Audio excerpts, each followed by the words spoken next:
What's going on, guys? This is Rob, and if you're enjoying the content that I'm uploading onto my channel, then feel free to subscribe, and you can also offer suggestions on topics and characters and storylines and whatnot that we can have discussions on later on in this channel.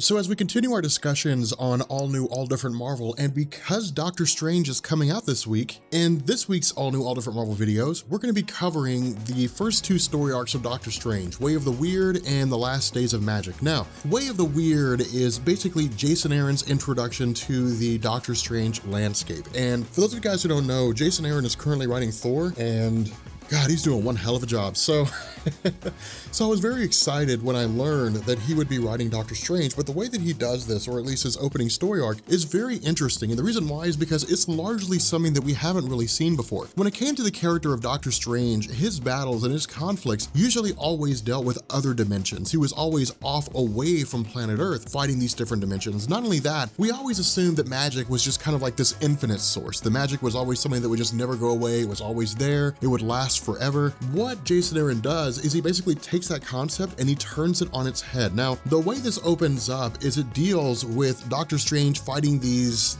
strange demons, but something I want you guys to keep in the back of your mind is that all of this that we're going to be seeing, or at least a lot of things that we're going to be seeing here, are going to be taking place on another plane of existence within the Earth, and that's really kind of the crazy thing. The best way to think about the Doctor Strange mythos, the best way to think about the things that we're going to be seeing is that you have the magical side of Earth and you have the normal side of Earth. You walking around every day and looking at the buildings and seeing things like that, you're not seeing what Doctor Strange is seeing. What Doctor Strange is seeing are all these invisible monsters and demons that exist simply because of magic. And unless you can actually see magic, then you can't see those weird things. So it's a very weird situation. Hence the reason Way of the Weird, but hopefully this will make sense as we begin to go through this story. But of course, Doctor Strange taking on these various entities ultimately leads him to be confronted by what seems to be their queen. And his queen says that they're basically free rovers, that they come from the far end of all known existence, and they've made their way, at least seemingly, to what seems to be the front floor of existence, or at least the main stage of existence, and Doctor Strange does what he can to fend them off, which he's successful in doing. But of course, it wouldn't be a Doctor Strange story if we didn't see him having his way with at least somebody in here. It's kind of weird, and she's a giant snake lady, but the fact remains that Doctor Strange does have his way with her. Now, what we learn is that this entire conflict has been taking place on the ethereal plane. And that's why I say things are totally different here. The best way to think about this, again, is think about it like a layer of onions. You know, the outside layer is what you see. The outside layer is you walking around, looking at buildings, watching this video. The inside layer is what Doctor Strange sees. He sees all the buildings. He sees, you know, the offices, and he's watching this video, I hope.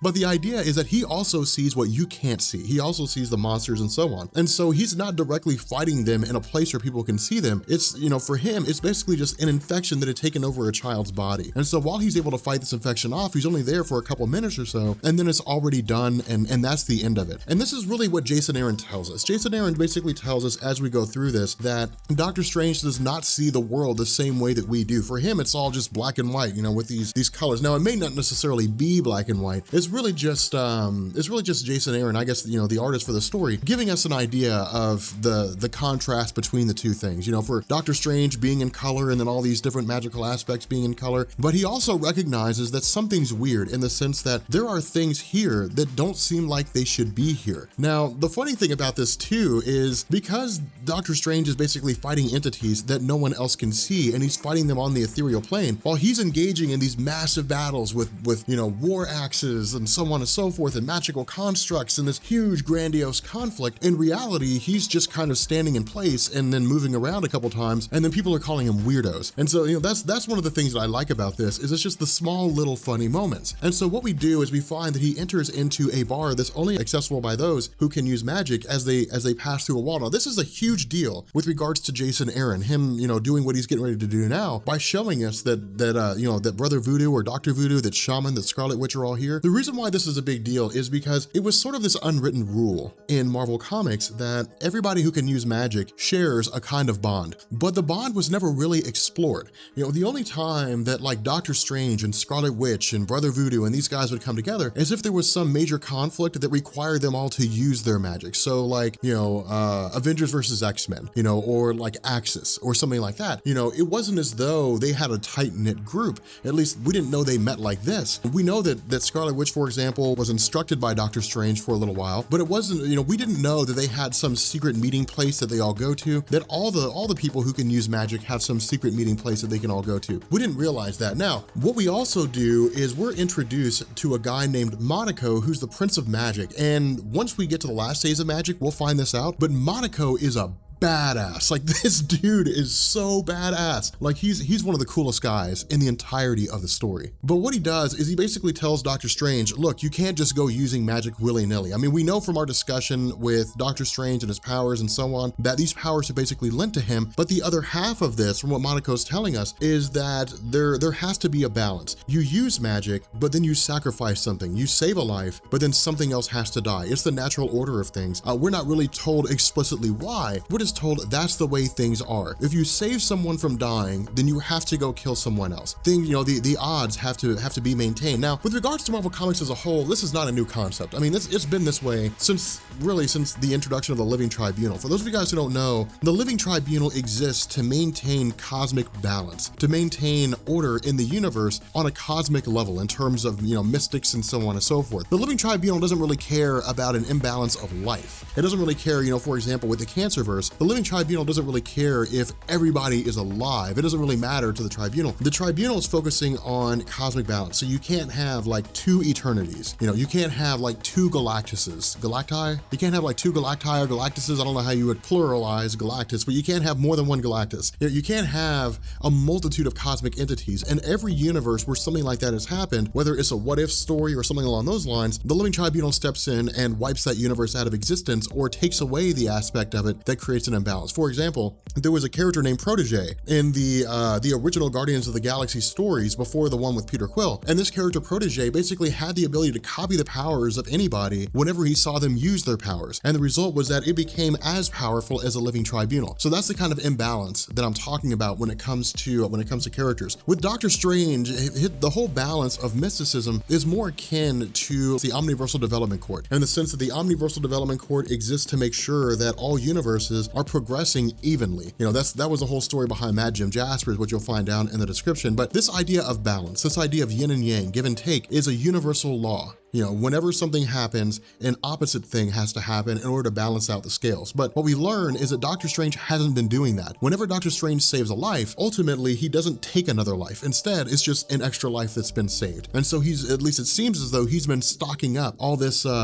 things that he's been doing, and he hasn't been balancing out the scales. Now, following this, he's introduced, or I guess he runs into a young woman. And this young woman basically shows up here saying, hey, look, I have a problem that only Doctor Strange can solve. Now, this is the other half of this. We know with Doctor Strange as a character that he's well known in the superhero community, right? You know, but one of the things that we didn't know was that with his character, how many people in the general public know about him. What this does, what Jason Aaron's run does, is it tells us Doctor Strange is well known when it comes to the general public. He's well recognized by the general public. They see him as a guy that can help them solve problems that no one else can when it comes to the need of an exorcism or something like that. And even Doctor Strange references this. You know, Doctor Strange says that 9 times out of 10, whenever people come to him, it's something simple. It's something like a cough or it's something like a cold. But every once in a while, it turns out that they're actually possessed by a demon from some weird realm somewhere, and he's basically got to fight the demon off and destroy it in order to exorcise, you know, the demons out of their bodies. And so what he does is he talks to her for a few seconds, leading her on to believe that he's not Doctor Strange, and then he reveals himself to actually be Doctor Strange. And at this point, we actually get a tour inside of his home, which is something that we don't usually see. We have seen the interior of Doctor Strange's home before, but we've only seen it insofar that he's sitting in his arcanum, he's studying a book or something like that. Wong comes in, serves him dinner, and that's it. They move on to something else, or somebody sends him a message saying, hey, I really need your help, and then he leaves. We never really get like an actual in-depth, you know, a real comprehensive view of his home. And so what happens is this young woman's name is revealed to be Zelma. And what she does is she takes off her hat and she shows him something inside of her head. And inside of her head are these weird little demon things that have taken up residence. Now, the funny thing about this is she said that when it first happened, when it first began began to grow, when it started out as a rash and it first began to grow, that she went to the hospital and asked the hospital about what was going on, and they freaked out. They started throwing bedpans and stuff at her.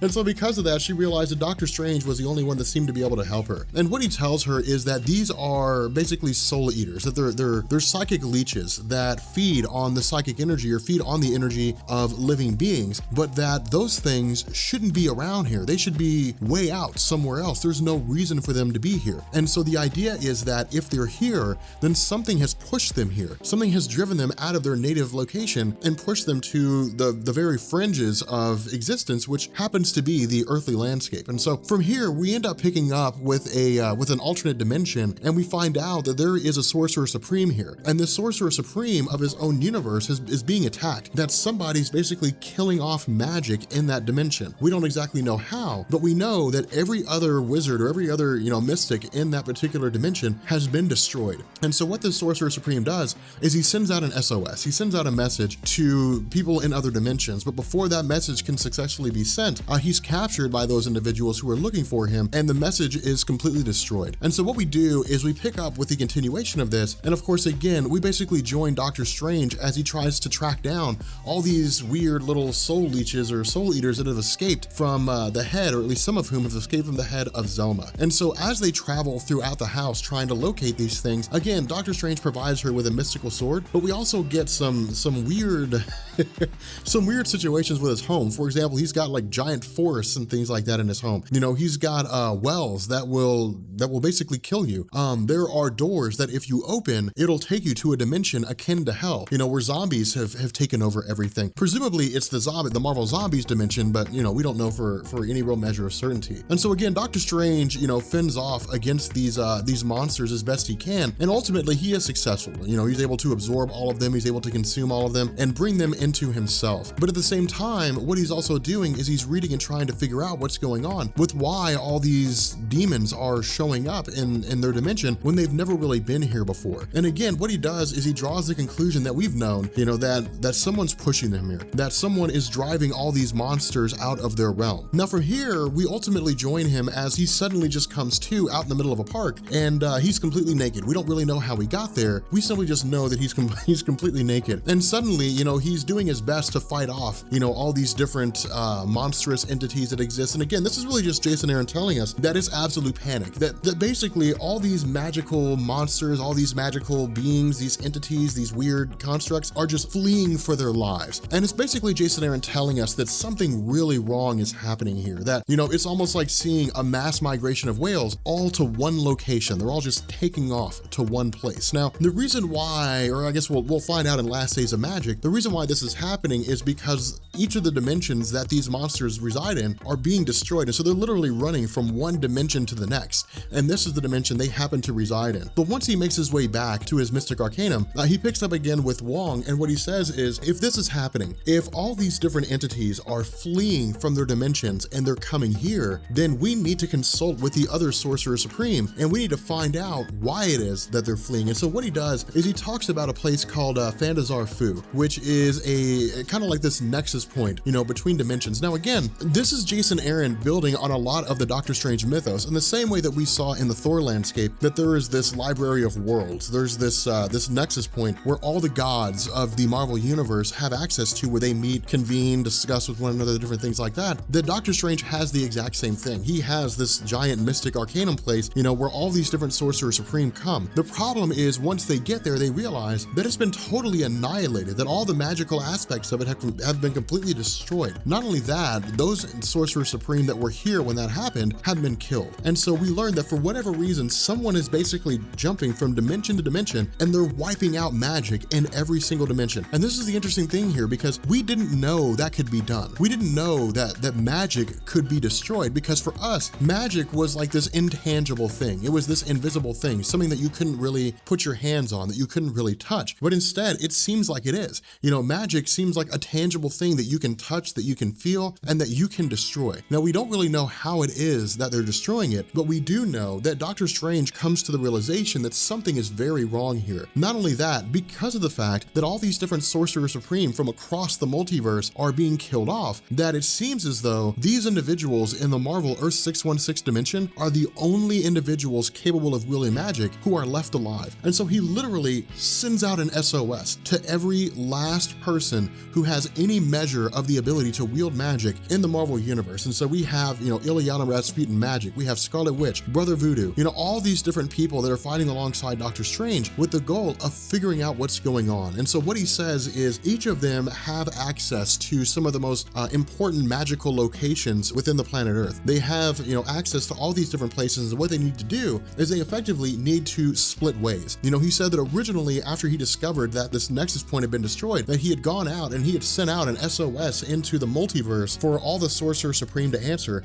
but no one else answered. And so again, they're basically the last ones. Doctor Strange is the last Sorcerer Supreme in existence. Not only that, the idea here is to try to basically gather what magical artifacts they can, gather what magic they can from around the world, and pull that all together into a singular location. Now, the other thing here that Jason Aaron does is he expands a little bit more on Doctor Strange himself. And this is one of the things that I like. With Doctor Strange, we always assume that he was just a guy who wields magic, that he reads some spells out of a book and then he does some stuff, done and done. But what Jason Aaron actually tells us is that there's a physical toll that comes with being so immersed in magic itself, that there's always a physical implication for using it. For example, when he first learned how to use magic, when he first tapped into it, it wasn't as though he was like, oh wow, this is so cool, this is fun, let's do more. It had a physical effect on him. He vomited for 3 straight days when he first learned how to use magic. And so what we've learned is that over the course of his time being the Sorcerer Supreme, it's basically changed his body to the point that he can't eat normal food. He has to eat food that would normally kill other people. Now, we're not told exactly what this food is, and in truth, we don't really need to be told. It's just the idea that Doctor Strange's body is essentially no longer human. I mean, he is human in terms of how he looks, but in terms of his biology, in terms of how his body functions, he doesn't really seem to be operating in a normal human form. And so again, what we do is we follow,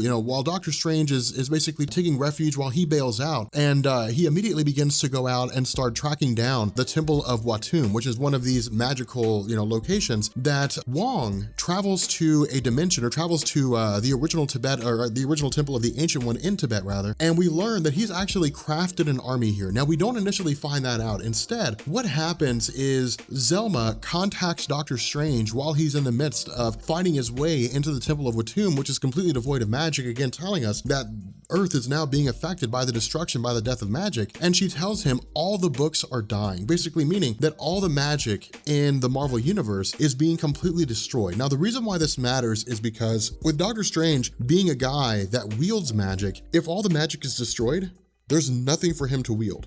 He's entirely human. Not only that, it means that no one anywhere can use magic. This is the magical equivalent to Scarlet Witch launching the House of M and then setting everything back to normal, and at the very end saying, no more mutants. Suddenly, when everything goes back to normal, there's a tiny fraction of mutants left. That's more or less what's happening here. Doctor Strange, while he's fighting through the Temple of Watum, begins to realize that those individuals, whatever this is, whatever this force is, that's destroying magic from across the universe, they're not on their way here, they're already here. And so because of this, magic seems to effectively been entirely destroyed, or at least it seems like it's being entirely destroyed. And so the panic here for Doctor Strange is, we have to go find something. We have to go find whatever artifacts, whatever magical artifacts are left, and we have to grab what magic we can out of them and hold on to that, because if we don't, all magic everywhere is going to be completely obliterated. Now from here, we also pick up with the army that Wong has made. And this army that Wong has made seems to basically be these henchmen that will act on behalf of Doctor Strange. Again, we're not explicitly told here,